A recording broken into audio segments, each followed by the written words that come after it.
Bueno, buenos días a todos, un domingo más, estamos juntos y ya se vino el frío, se vino el invierno, así que hay que sacar los abrigos, pero qué bueno que podamos estar compartiendo este domingo, este tiempo tan especial. Estamos estudiando el libro de Primera Juan, hermoso libro donde se presenta al Señor Jesús en muchas dimensiones diferentes. Y qué bueno que es aprender a ver a Jesús. La verdad que nos llevaría toda la vida poder entender algunas cosas de él. Menos mal que vamos a ir al cielo y lo vamos a ver cara a cara. Pero mientras tanto está bueno que lo estudiemos, que leamos. Y está bueno que al ir leyendo Primera Juan vayamos sacando nuestras propias enseñanzas de tantas cosas que descubrimos en su vida, ¿no? Así que vamos a empezar cantando algunas canciones. Yo quisiera orar primero y después cantar algunas canciones lindas que nos van a llevar a alabar y adorar a Dios. Vamos a orar. Nuestro Dios, gracias por esta hermosa oportunidad nuevamente de estar unidos a través de estos medios para que tu palabra pueda ser escuchada, transmitida, meditada y también aplicada en nuestras vidas. Señor, te pedimos que tú puedas estar acompañando toda esta reunión.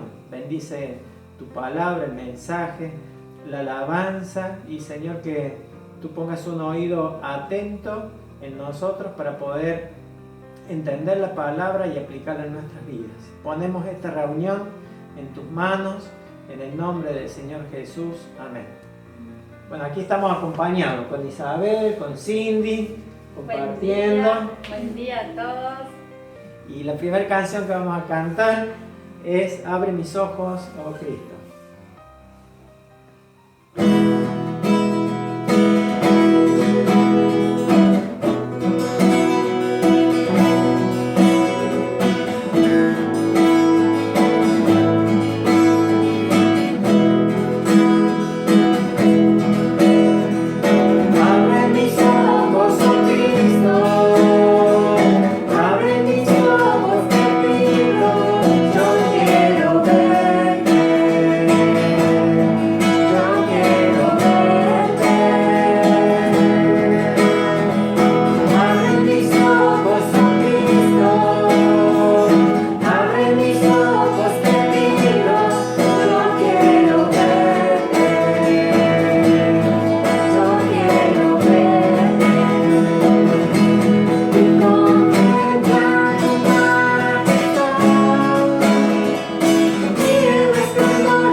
Distintas dificultades durante la semana o estas últimas semanas, desde la pérdida de un ser querido, problemas de salud, problemas económicos, y qué mejor para esta mañana que venir trayendo todas esas cargas a los pies de Cristo y descansar en Él como nuestro Rey, como nuestro escudo. Así que disponemos nuestro corazón para dejar nuestras cargas a sus pies a través de estas canciones.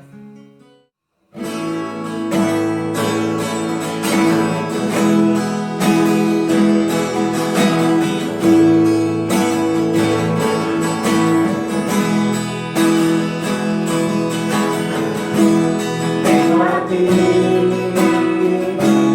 con mis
cambiará mi eternidad, sino tú.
Muy buenos días. Qué lindo que hoy podamos estar juntos compartiendo este tiempo y sobre todo compartiendo la palabra de Dios. Vamos a continuar con nuestro estudio del libro de la carta que escribe el apóstol Juan a la iglesia. Ya hemos avanzado bastante los domingos anteriores en el capítulo primero.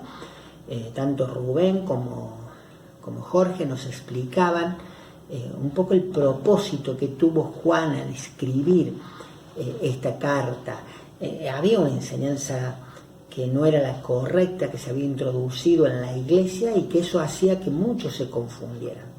Y sigue avanzando el libro, y en este capítulo 2 que vamos a empezar a estudiar, nos habla de muchos temas, pero sobre todo nos hace hincapié en uno, que es el que me gustaría compartir esta mañana. Vamos a leer lo que dice allí, Primera de Juan, capítulo 2, versículo 1 al versículo 6. Dice la palabra de Dios: Hijitos míos, estas cosas os escribo para que no pequéis. Y si alguno hubiere pecado, abogado tenemos para con el Padre, a Jesucristo el justo. Y Él es la propiciación por nuestros pecados, y no solamente por los nuestros, sino también por los de todo el mundo.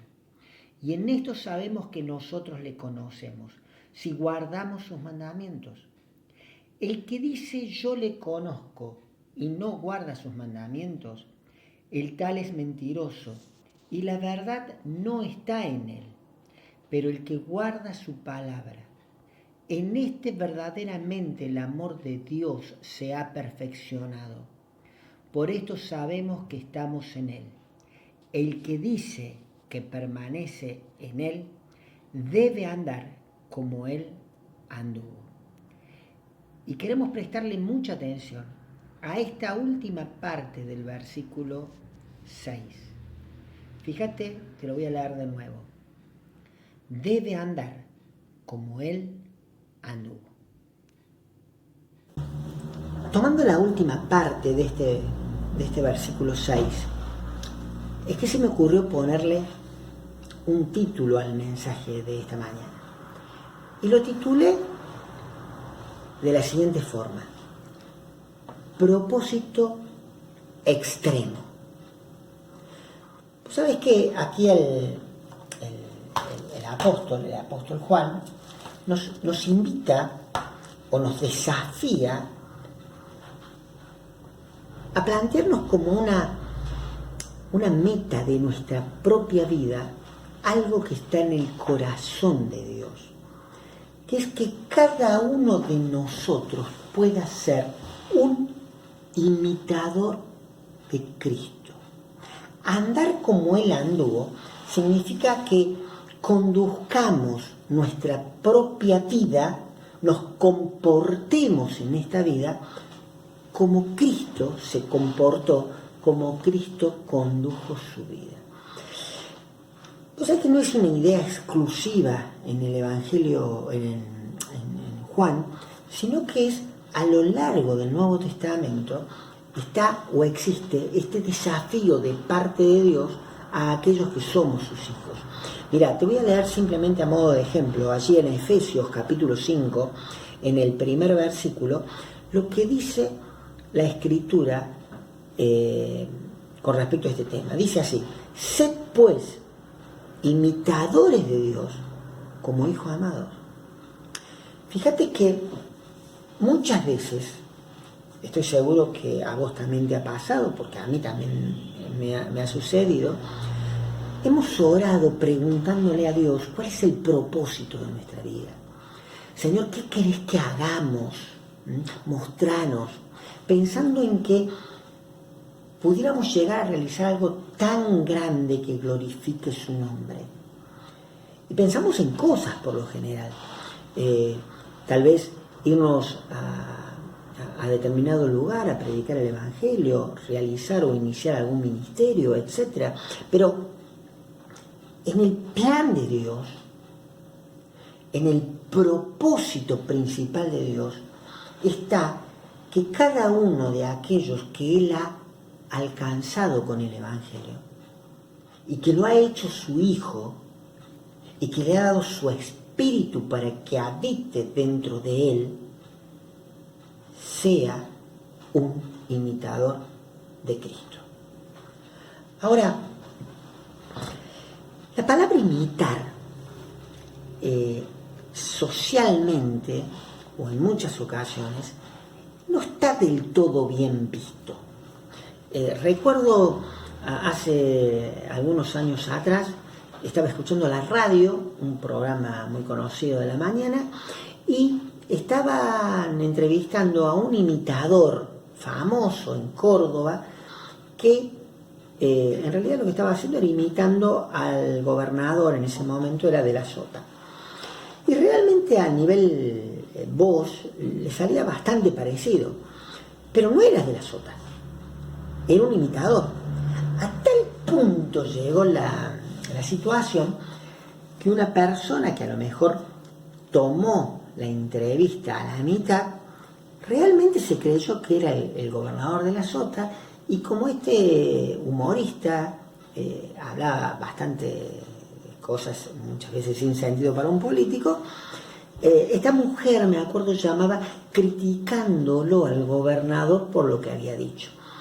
Pero en realidad no lo había dicho el gobernador, era un imitador.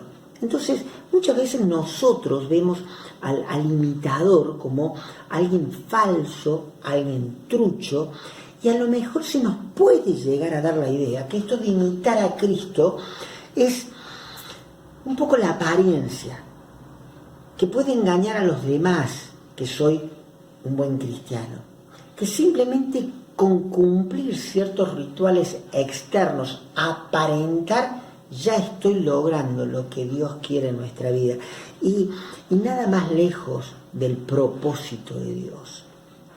El imitar de Dios es totalmente diferente. El imitar de Dios tiene que ver más al imitar de un niño. muchos niños por ahí se preguntan si nacieron hablando, por ejemplo, castellano, y como que si algún chico que nació a lo mejor en Francia nació hablando francés. Y lo que es el idioma no lo aprendemos, no nos viene, digamos, desde el vientre de nuestra madre. Es algo que lo vamos adquiriendo a través justamente de la interacción y de la imitación. Entonces, en ese caso, el imitar nos sirve para tomar la experiencia de otro, hacerla propia, fortalecernos y desarrollar el potencial que tenemos dentro, justamente para poder llevar adelante otras cosas. Entonces, cuando la Biblia habla de que tenemos que imitar a Cristo, lo hace en ese sentido. En una sociedad como la que vivimos, individualista al máximo y muy competitiva, esto de imitar también nos cuesta porque creemos que tenemos que ser originales y exclusivos. Y el cristiano, si bien es original y si bien es creativo, tiene una fuente, que es el Señor Jesucristo. Por eso, cuando la Biblia nos habla de imitar, lo habla en un sentido positivo. Y es un poco lo que esta mañana me gustaría poder estar compartiéndolo. El propósito de Dios es que imitemos a Cristo. Ahora, cuando uno ve la pauta que Dios pone, ¿a dónde pone la vara al cual nosotros tenemos que apuntar? La vemos como muy alta, la vemos como imposible de cumplir. Por eso le titulaba propósito extremo, al máximo, al límite. Ahora, parece hasta irónico que Dios nos pida algo que sea imposible alcanzar. Ahora, si Dios no lo está pidiendo, es porque sin duda aspira a eso y nos capacita y nos da las herramientas para que podamos apuntarle, para que podamos perseguir ese propósito en nuestras vidas. Me gustaría trabajar básicamente dos ideas en esta mañana que nos ayuden justamente a trabajar en nuestra vida para que este propósito pueda estar siendo una realidad cada vez más tangible en nosotros. La primera idea que quería trabajar esta mañana es, ¿cómo aprendemos a imitarlo? Y la segunda tiene que ver con aquellas cosas que nos estorban y que impiden que el desarrollo, el cumplimiento de este propósito extremo pueda ser una realidad en nuestra vida. El cómo y qué cosas las impiden son dos cosas que el pasaje nos habla de una forma muy clara y que vamos a estar estudiando en lo que nos queda de este tiempo. Vamos al primer punto. ¿Cómo aprendo a imitar a Cristo? Pues sabes que en el tiempo de Jesús y en el tiempo donde Juan escribe, era muy usado esta forma de transmitir el conocimiento de los maestros a los alumnos. Era un poco como esto que nosotros practicamos en la iglesia, que es el discipulado. Había un maestro que compartía no solamente conocimiento, sino compartía tiempo con un grupo de personas a las cuales seguía para poderle estar guiando tal vez en la materia o en el tema justamente que era de interés. Pero había tres cosas que eran fundamentales. Aún los griegos decían lo mismo. Es necesario que el alumno pueda recibir en primer lugar la teoría. Eso era el conocimiento necesario para que pueda estar desarrollando las herramientas necesarias. Pero no solamente la teoría era necesaria, también era muy importante el ejemplo del maestro. ¿Para qué? Para que el alumno pueda, al verlo, imitar y saber cómo aplicar esa teoría. Pero ahí no se quedaba en el discipulado. Era necesario un tercer paso más, que era justamente la puesta en práctica. O sea, tenía el conocimiento, veía en forma práctica cómo era aplicado por su maestro. Entonces ahora era necesario el paso de llevar todo eso a su propia vida y empezarlo a practicar. Fíjate que esa misma idea de transmitir el conocimiento, de discipular, es un poco lo que nosotros experimentamos en la iglesia en los discipulados. El discipulado, si tuviste la posibilidad de participar en uno de ellos, ya sea como maestro o sea como discípulo, un poco se da eso, o sea, a través del material, el juntarse, se da la parte teórica, pero no solamente queda ahí el discipulado, tiene que ir un paso más allá. El discípulo tiene que ver en aquel que es su maestro, que lo está discipulando, cómo el maestro vive esta enseñanza, pero también no solamente lo tiene que ver, sino tiene que empezar a practicarlo, a vivirlo, para que realmente esa teoría no sea solamente teoría. Y vos sabés que en el pasaje que acabamos de leer, esa secuencia hasta lógica tiene que suceder en nuestra vida espiritual. Para poder llevar adelante este propósito que Dios tiene para cada uno de nosotros, es necesario, en primer lugar, tener conocimiento. Fíjate que dice el versículo 4, el versículo 3. En esto sabemos que nosotros le conocemos y guardamos sus mandamientos. Y dice con una lógica que es contundente. El que dice yo le conozco y no guarda sus mandamientos, el tal es mentiroso y la verdad no está en él. ¿Qué está diciendo? Que el conocimiento solo, sin llevarlo a la vida, no sirve de nada. Por lo tanto, en la vida cristiana, nosotros conocemos a Cristo, conocemos a Dios, entendemos lo que Él hizo por nosotros, damos un paso de fe, le pedimos perdón por nuestros pecados, los recibimos en nuestro corazón, empieza a obrar Dios mismo dentro nuestro, nos cambia la vida. Y eso se tiene que ver en la forma en que empezamos a vivir. ¿Por qué? Porque a medida que yo voy conociendo acerca de Dios, lo que a Él le gusta, lo que a Él no le gusta, yo voy empezando a ajustar la forma en que estoy viviendo. Cuando voy descubriendo que Dios quiere ciertas cosas de mí y la empiezo a obedecer, es cuando entiendo que realmente lo conocí. Ahora, lamentablemente hay muchas personas que hacen un quiebre entre lo que es conocimiento y lo que es vida.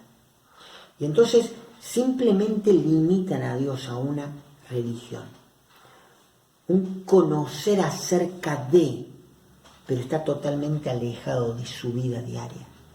Por eso, no solamente conocemos a Dios, sino que vamos conociendo acerca de Él y las cosas que Él quiere y empezamos a obedecer. Y fíjate que esto es una secuencia lógica. Cuando yo estoy obedeciendo, estoy demostrando que le conozco. A lo mejor vos mismo tenés la duda. Has venido a la iglesia, escuchaste de Dios, has hecho oraciones, pero a lo mejor tenés la duda si realmente conoces o no a Dios. Una de las formas es empezar a ver de que te pesa en el corazón obedecer las cosas que Dios quiere que obedezcamos. Ahora, fíjate que va un poco más allá y dice el versículo 5, que el que guarda su palabra. Guardar es obedecer. Guardar es atesorar, es practicar, es vivir. El que guarda su palabra, en este verdaderamente el amor de Dios se ha perfeccionado. Por esto sabemos que estamos en Él. No solamente que conocemos, sino que estamos en Él, que permanecemos en Él. En una palabra, que estamos unidos en Cristo. Porque cuando estamos separados de Cristo nada podemos hacer. Jesús mismo lo dijo. Ahora, cuando conocemos a Cristo, empezamos a obedecer a Él. Empezamos a permanecer en Él. Empezamos a estar unidos a Él. Por eso cuando estamos unidos a Él, lo que queremos hacer es imitarlo. Es muy difícil imitar a alguien que está muy distante de nosotros. Ahora, es muy típico, y a lo mejor lo has notado muchísimas veces, cómo en las familias, sobre todo esas muy estrechas, se copian modismos, actitudes, aún sin intención. Ciertas cosas de mi papá se me pegan a mí, ciertas formas de hablar, ciertos gestos. ¿Por qué? Porque cuando hay una unión en personas que se aman, se empiezan a imitar. Y eso es un poco lo que el pasaje nos está diciendo. ¿Cómo nosotros podemos imitar a Cristo? En primer lugar, conocerlo. ¿Cómo sabemos que lo conocemos? Porque lo obedecemos. Ahora, el hecho mismo de obedecerlo nos demuestra que lo conocemos, pero también nos va uniendo a Él. Y en la medida que estamos unidos más a Cristo, empezamos a imitarlo. Y si nos empieza a pegar sus formas, se nos empiezan a pegar sus reacciones, y ya cosas tan locas que Jesús planteaba, como el amor a los enemigos, ya no nos parecen tan locas. Yo lo veo a esto de la siguiente forma, mira. No sé si tuviste la posibilidad alguna vez de escalar una montaña de esas que son difíciles, que te llevan más de un día. A lo mejor cuando te lo plantean se genera todo un desafío, una adrenalina en vos y allá vas con un entusiasmo bárbaro. Preparas tu equipo y vas rumbo hacia la montaña. Por lo general, cuando la montaña la ves de lejos, podés llegar a distinguir la cima, que es justamente el objetivo. Te parece extremo ese propósito de llegar allá, pero te anima, te desafía. Pero a medida que te vas acercando a la montaña, por lo general la cima se deja de ver, porque la base de la montaña tapa, digamos, el propósito al cual vos le querés apuntar. Pero sabes que hay un camino largo y allí empezás a caminar. Y cuando vos vas subiendo y vas escalando, empiezan dificultades. Cuando a lo mejor estás ya un tiempo largo, un par de horas caminando, y se te ocurre mirar para atrás, ves lo lejos que estás de la base. Todavía no ves la punta, pero estás lejos de la base.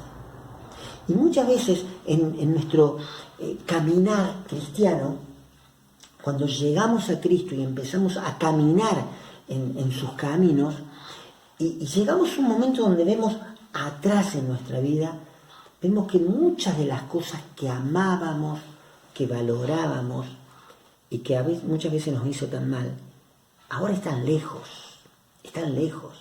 Y decimos, gracias a Dios que están lejos.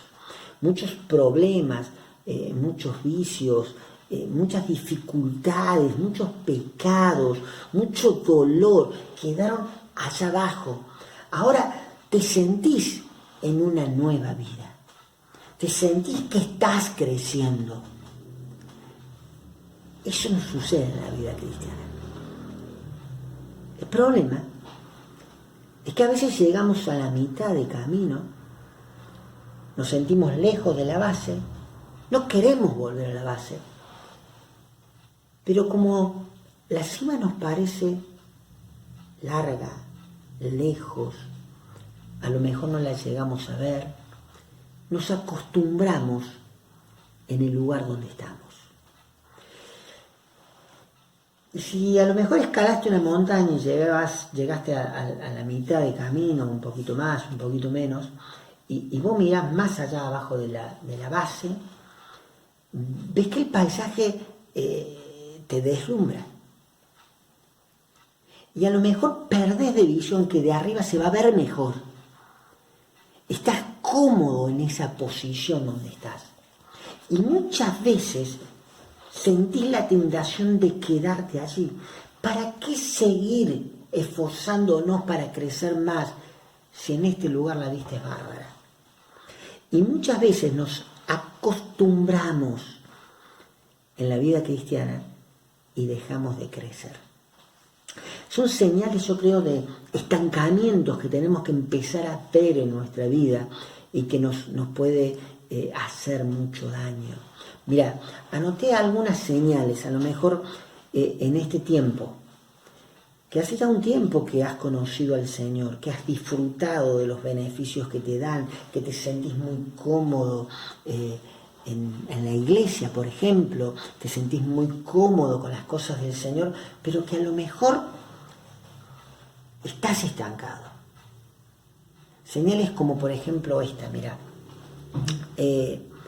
la iglesia está buena como está.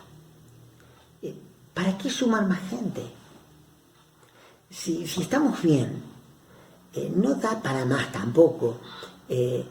Somos un grupo grande, estamos cómodos, nos sentimos bien, y a lo mejor te sucede que cuando en el grupo pequeño, o a lo mejor en el grupo de jóvenes, o en el grupo donde te sentís tan querido y tan parte, viene alguien nuevo y te sentís como que te están invadiendo. Eso es señal de estancamiento. O a lo mejor ya no sentís esa alegría, esa pasión que sentías cuando venías y participabas de las actividades o de compartir con los hermanos. Y esa es otra señal de estancamiento. O a lo mejor ya decís, no me hace falta seguir estudiando la Biblia como la estudiaba antes.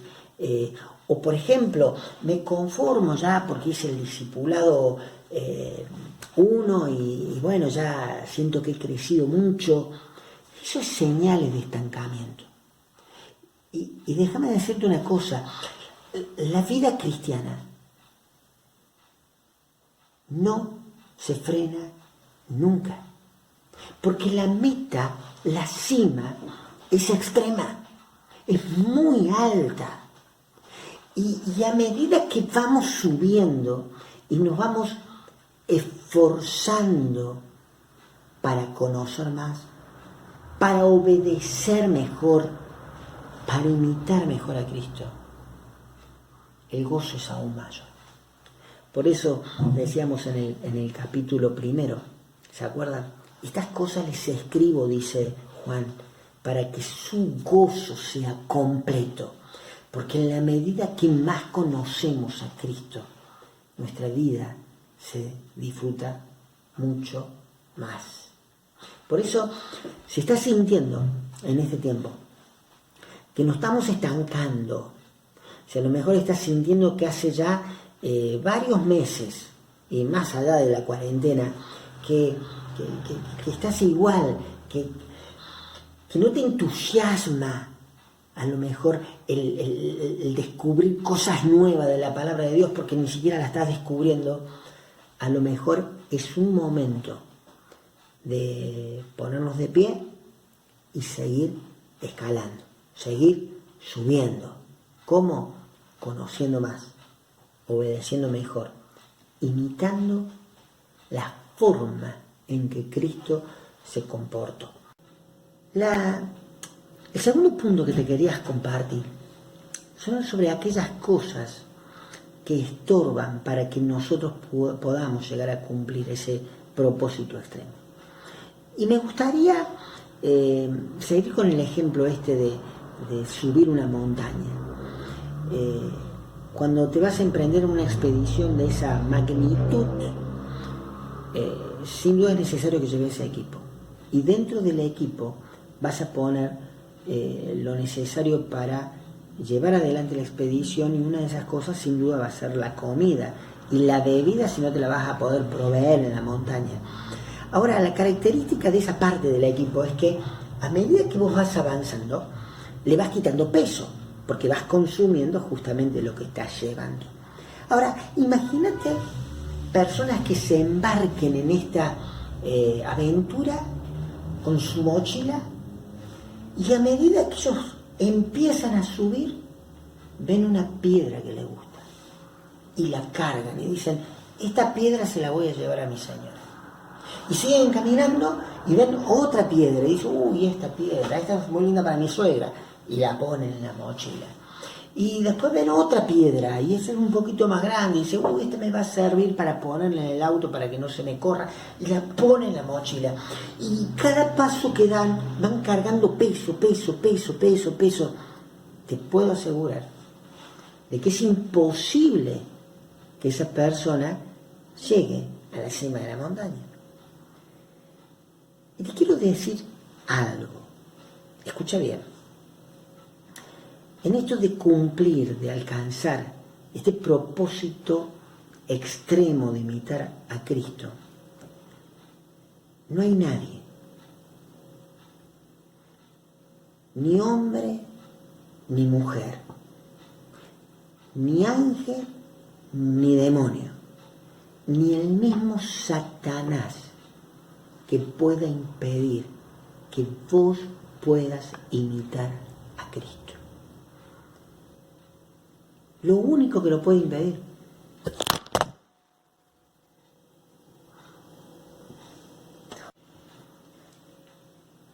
fíjate si va a ser importante lo que te decía, que justo cuando estaba por terminar la frase se cae el celular, pero te lo voy a repetir. No hay nadie, ni ser humano, ni ángel, ni demonio, ni el propio Satanás, que puede impedir que vos y que yo podamos imitar a Cristo. Grábatelo a fuego. Lo único que lo impide es nuestro pecado. Nada más que eso, nuestro pecado. Por eso, el apóstol Juan, con la misma ternura que el Señor Jesús le habló a ellos mismos, aquella noche en que Jesús iba a ser crucificado, al otro día en que iba a ser entregado, iba a ser crucificado, utiliza una palabra de cariño diciendo: hijitos, hijitos míos, estas cosas les escribo para que no pequen. Tu pecado, mi pecado, es lo único que puede impedir que nuestra vida sea un reflejo de la vida de Cristo en este mundo. Ahora, si queremos ser como Cristo, el pecado tiene que estar alejado de nosotros.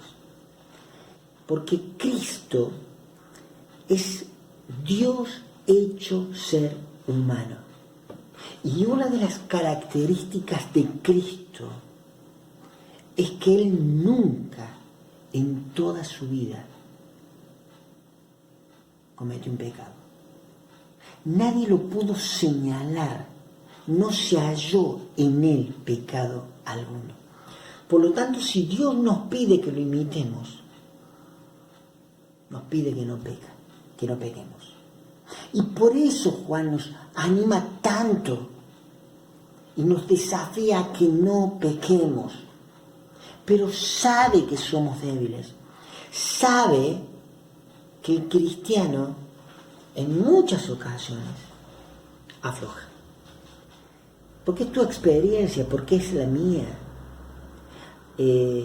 Todos luchamos a veces con ciertas tendencias que arrastramos, a lo mejor aún antes de conocer a Cristo, o aún después, que a Dios no le gustan. Y a lo mejor es nuestro punto débil, y Satanás lo conoce y nos ataca por allí. Y muchas veces luchamos y le pedimos al Señor que nos fortalezca en eso, y somos débiles y caemos. Otras veces nos sentimos fuertes, y en el momento en que nos estamos sintiendo fuertes, un descuido hace que a lo mejor nuestro mal carácter salte y lastime a alguien.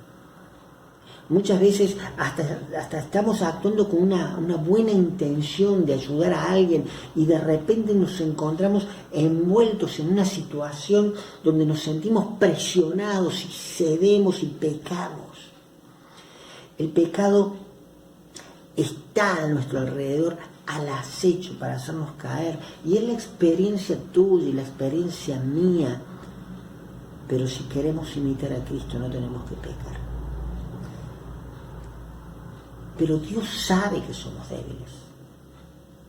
Y Dios sabe que aún siendo cristianos, que siendo sus hijos, muchas veces caemos en pecado. Por eso se apresura en decir que si alguno hubiere pecado, tenemos un abogado.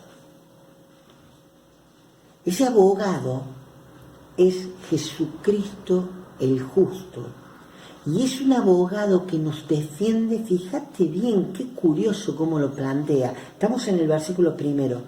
Nos defiende, o mejor dicho, es el abogado está para con el Padre. Ahí está refiriéndose a Dios.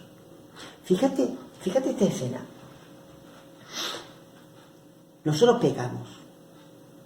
Somos hijos de Dios. No es que estamos practicando el pecado, estamos cayendo en el pecado por debilidad, por descuido, por engaño, por lo que sea. No es que disfrutamos con el pecado. Por lo general, cuando nosotros lo hacemos, empieza nuestra conciencia a acusarnos y nos dice: mira lo que hiciste.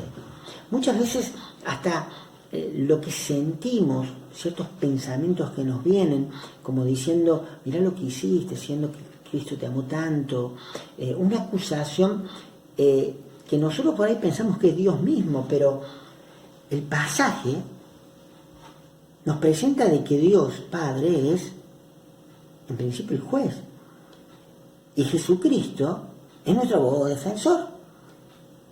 Ninguno acusa. El que acusa es el fiscal, y el fiscal, en el caso de los creyentes, siempre es Satanás. Por eso uno de sus nombres es el acusador de los hermanos. Pero el que aparece para defendernos es el propio Señor Jesucristo. Es el que viene a nuestro lado. Ahí la palabra que usa es muy, muy linda. Es una palabra que también se usa para describir al Espíritu Santo, el que viene a nuestro auxilio. Como nosotros somos los que hemos fallado, lo que hemos cometido el delito, hemos cometido la falta, es nuestro abogado que nos defiende a nuestro lado para auxiliarnos. Ahora, fíjate que a Dios lo describe como el Padre. En ningún sistema judicial del mundo sería bien visto que aquel que va a juzgar sobre un caso sea el padre del acusado. Es más, sería una causal de recusación, porque estaría en juego la objetividad del juez. Pero Dios es justo, y por más que el amor hacia nosotros sea inmenso, nunca su objetividad estaría en juego. Así que lo que nos tiene que dar ánimo a nosotros, esperanza, aliento, es saber que el juez es nuestro Padre. O sea, que nuestro pecado como hijo no rompe la relación que tenemos con Dios. Seguimos siendo hijos. Eso da seguridad a nuestra salvación, nos da una seguridad a nuestra posición. Si bien el pecado afecta nuestra vida, afecta nuestro crecimiento, afecta nuestra comunión, nunca va a afectar la relación que tenemos con nuestro Padre. Ahora, a Jesucristo lo describe como abogado. Pero en el versículo 2 va a usar una palabra que a lo mejor en nuestro lenguaje común de todos los días no la usamos mucho, pero que es muy profunda. Dice que Jesucristo es la propiciación por nuestros pecados. Y esa palabra viene a significar que Jesucristo es el precio que se pagó por nuestros pecados. ¿Sabe qué significa eso? Que nosotros podemos acercarnos con confianza ante el juez que es nuestro Padre, porque Jesucristo ya pagó por nuestros pecados. No solamente por los que cometimos, sino también por los que cometemos. Esa es la esperanza que tenemos, ese es el Salvador que tenemos. Pero rápidamente el apóstol y la Escritura nos sigue animando que no solamente Él pagó por nuestros pecados, sino que también pagó por los pecados de todo el mundo. El sacrificio de Cristo es suficiente para pagar por los pecados de toda la humanidad. Ahora, no nos confundamos en una cosa. Mucha gente piensa que porque Dios es amor y porque Cristo murió por los pecados de toda la humanidad, entonces todos somos salvos y tenemos el perdón de nuestros pecados. Y eso no es así. Porque si bien el sacrificio de Cristo es suficiente, se hace efectivo, se hace práctico, se hace realidad solamente en aquellos que se lo piden. Yo no sé cómo te encontrás en esta mañana. A lo mejor sos aquellas personas que todavía ni se acercaron a la base de la montaña, que todavía nunca tomaron la decisión de pedirle a Dios que perdone sus pecados por el sacrificio de Cristo. Solamente lo conocías, solamente escuchaste de Él, pero nunca lo obedeciste. Y hoy puede ser la oportunidad que Dios te está dando para que le puedas abrir tu corazón y puedas pedirle que te perdone tus pecados. A lo mejor ya sos hijo de Dios y estás subiendo este camino en la vida cristiana de ascenso hacia una meta que Dios nos planteó, de imitar a Cristo. Pero a lo mejor ya te detuviste porque te sentís cómodo, porque a lo mejor te has acostumbrado. Hoy necesitas que Dios pueda renovar tus fuerzas, que pueda renovar y aclarar tu visión de que todos somos llamados a llegar a la cima. Tal vez estás subiendo y estás cargando muchas piedras. ¿Y sabes qué? Jesucristo es tu abogado. Ponete a cuentas con tu Padre. Vamos a orar. Y de esta forma vamos a terminar este tiempo, esta mañana tan linda que el Señor nos dio. Después vamos a compartir una alabanza y vamos a dar por terminado la reunión, este encuentro. Pero yo te invito a que ahí donde estás, vos también puedas abrir tu corazón y puedas hablar con Dios. Aprovecha esta oportunidad nueva que Dios nos da en esta mañana. Padre, te queremos dar gracias por el amor que tenés hacia nosotros.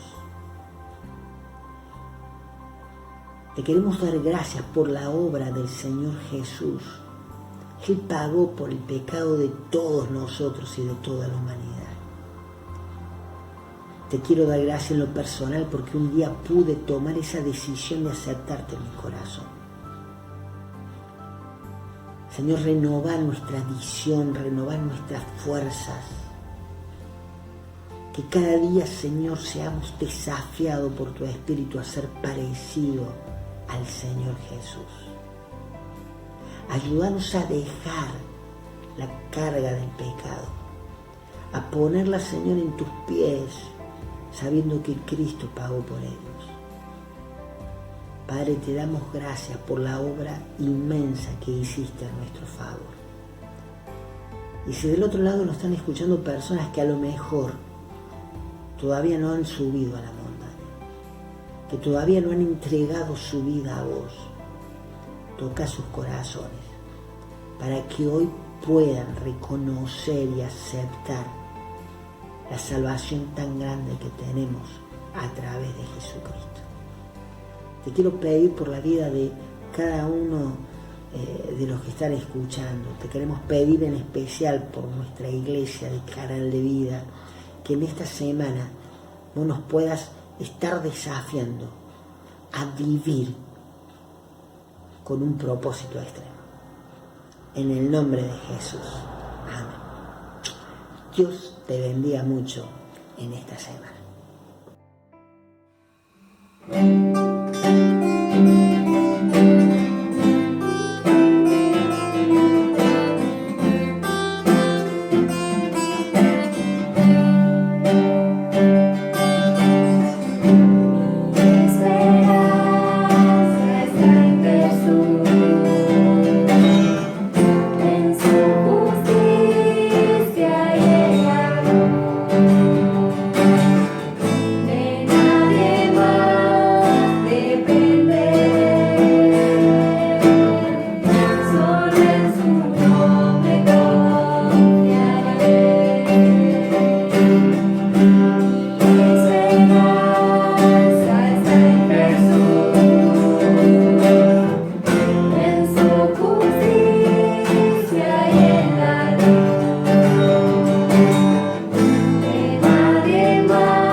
purificado por